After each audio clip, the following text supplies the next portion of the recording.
សួស្តីអ្នកគ្នាជួបជាមួយខ្ញុំបាទ CAA Anime ថ្ងៃនេះខ្ញុំលើកយកវីដេអូតមកសម្រាប់ជូនអ្នកទាំងអស់គ្នាមុននឹងចូលទៅដល់ការសម្រាប់ខ្ញុំសង្ឃឹមតែអ្នកគ្នាជួយចុច Subscribe ហើយលោកខ្ញុំមានកម្លាំងចិត្តធ្វើវីដេអូតអូខេកុំឲ្យខាតពេលយូរយើងចូលសាច់រឿងយើងទាំងអស់គ្នា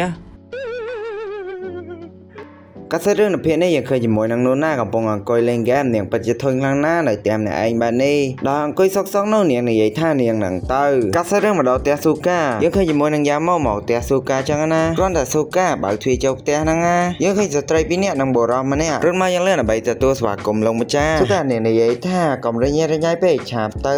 នៅពេលចូលដល់ក្នុងហើយស៊ូកានាងប្រាប់ឲ្យយ៉ាម៉ូអង្គុយមួយកន្លែងមិនបាច់ទៅណានោះទេគឺនាងទៅមុជទឹកមកផ្លែតនៅពេលស៊ូកានាងកំពុងតែមុជទឹកហ្នឹងនាងគឺភ្លេចយកកន្សែងក៏បានប្រាប់ឲ្យយ៉ាម៉ូយកកន្សែងឲ្យនាងបន្តិចធ្វើឲ្យយ៉ាម៉ូពិតជាភ្ញាក់ផ្អើលខ្លាំងមែនតើពេលស៊ូកានាងចេញពីបន្ទប់ទឹកវិញគឺស៊ូកានាងភ្លេចថាយ៉ាម៉ូមិនស្គាល់កន្លែងដាក់កន្សែងនោះទេហើយយ៉ាម៉ូក៏បានសួរត្រង់តែម្ដងថាឯងគឺជាមនុស្សប្រុសមែនទេស៊ូកាថាហ្នឹងហើយគឺស៊ូកានាងស្មានតែនូណាប្រាប់យ៉ាម៉ូហើយគេសេរឿងមកដល់នូណានេះវិញកំពុងនៅកន្លែងប្រជុំរបស់បិសាចដោយម៉ៃដូរីនាងនិយាយថាបើឯងមិនធ្វើបែបនេះទេរឿងនេះមិនកើតឡើងនោះទេតែហេតុអ្វីនូណាឯងការពារយ៉ាម៉ូម៉េះនូណាតទៅវិញថារឿងខ្ញុំឯងកំចេះដោយណៃកូននាងនិយាយថាមិនយូរនោះទេដល់ពេលកំណត់ជើងនឹងសម្លាប់យ៉ាម៉ូរបស់ឯងដោយនូណានាងតទៅវិញថាសារតាហ៊ានប៉ះមនុស្សរបស់ខ្ញុំនឹងខ្ចប់ហើយលើបែបនេះហើយណៃកូននាងខឹងមកដៃចំតុកខ្ទេចតែម្ដងដោយនិយាយថាប្រកាសហើយយើងនឹងធ្វើបែបនោះនូណាតទៅវិញបើយើងធ្វើបែបនោះមែនប្រកាសយើងនឹងប៉ះគ្នាហើយណៃកូនឈានជើងទៅមុខមួយចំហៀននិយាយថាតើឯងហ៊ានធ្វើអ្វីយើងហេតុអ្វីបានជាឯងការពារម្នាក់នោះម្ល៉េះវាមានអ្វីអស្ចារ្យកាលណាសុកានេះវិញសម្រាប់ខ្លួននាងជាបិសាចមានរឿងច្រើនដែលនាងមិនទាន់ដឹងសូម្បីតែមនុស្សមិនដឹងពីខ្លួនឯងដូចគ្នា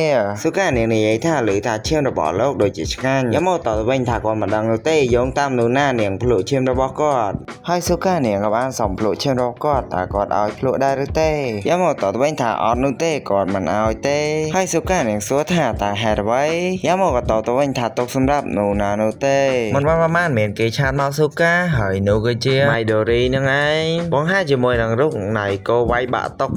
យ៉ាម៉ូបានសួរស៊ូកាថាមានរឿងអីកើតឡើងស៊ូកានាងប្រយ៉ាម៉ូថាគ្រាន់តែជាណៃកូខឹងនូណាហ្នឹងធ្វើឲ្យយ៉ាម៉ូងើបចេញទៅយ៉ាងលឿនតែស៊ូកាមិនឲ្យយ៉ាម៉ូទៅនោះទេដោយប្រយ៉ាម៉ូថាណៃកូនាងមិនធ្វើបាបនឹងណានោះទេព្រោះនាងដឹងចរិតណៃកូច្បាស់ហើយរដឹងលោកកថាខ្ញុំយ៉ាងណាយ៉ាម៉ូក៏ប្រាប់ថាក៏មិនដឹងថាស៊ូកានាងគឺជាមនុស្សប្រុសនោះទេតែនាងគួរឲ្យស្រឡាញ់ធ្វើឲ្យស៊ូកានាងអៀនខ្លាំងមែនតើដល់ព្រះបរិយាកានាងនិយាយថាតើលោកព្រមធ្វើកូនចៅរបស់នាងដែរឬទេនាងនឹងផ្ដល់ធម៌ពលឲ្យលោកតែយ៉ាម៉ូគាត់មិនយល់ព្រមនោះទេគឺគាត់មានតែនូណាម្នាក់គត់ដែលធ្វើឲ្យគាត់ខ្លាចទៅជាបិសាចបាននិយាយបែបនេះហើយលាស៊ូកាក៏បានចាក់ចេញបាត់ទៅ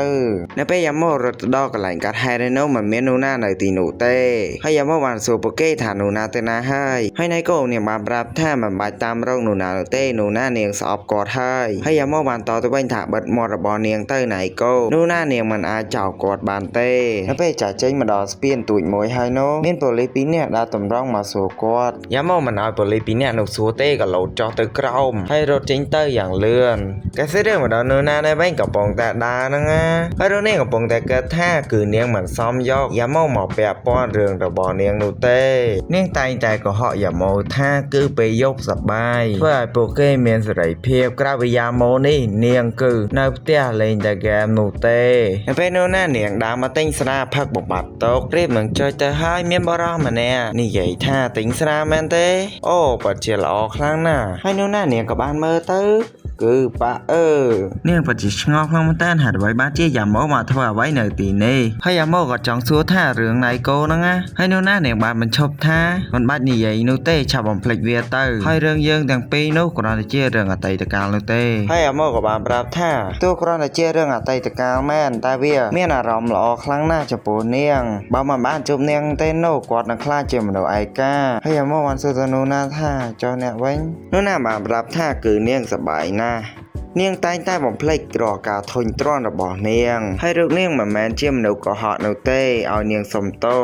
តែពេលនេះនាងគ្រាន់តែចង់ការពារលោកប៉ុណ្ណោះយ៉ាម៉ូប្រាប់ទៅវិញថាមិនអីនោះទេគឺគាត់អាចរកចំណុចខ្វះខាតរបស់គាត់បានហើយពេលនេះគាត់ប្រាប់ថាគាត់លងស្នេហ៍នាងហើយ